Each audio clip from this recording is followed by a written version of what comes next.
Здравствуйте, добро пожаловать на канал About Animals. В Норвегии живет семья, которой каждое утро приходит необычный гость.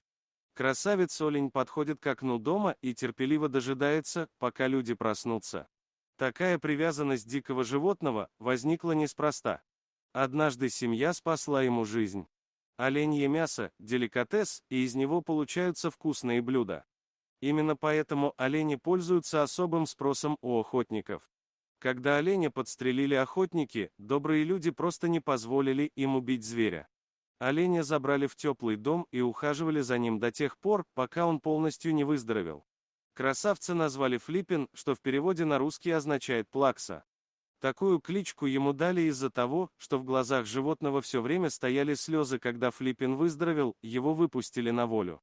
Но олень не забыл своих спасителей и с тех самых пор постоянно их навещает. Целых 3 года животное приходит к окнам и ждет угощения. Метти Квам, спасшая оленя от охотников, рассказывает, когда он подходит к окну, он стоит и ждет меня. Он всегда ждет, когда мы проснемся, чтобы ему дали хлеб. Он очень красивый олень, у него большие рога, мечта любого охотника. Сейчас из охотников никто не пытается его убить, потому что он наш друг. Зимой он приходит к нам чаще.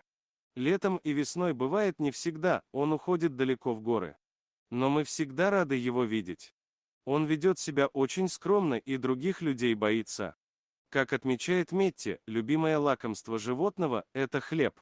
В местном магазине продавцы даже бесплатно выделяют по несколько буханок специально для этого оленя. Флиппин уже успел стать местной знаменитостью, но к чужим людям старается близко не подходить. Он ведет себя очень скромно и других людей боится, сказала Квам. Спасибо за просмотр. Подписывайтесь на канал, где вы найдете еще много интересного, а также ставьте лайки и пишите комментарии, что думаете насчет этой истории.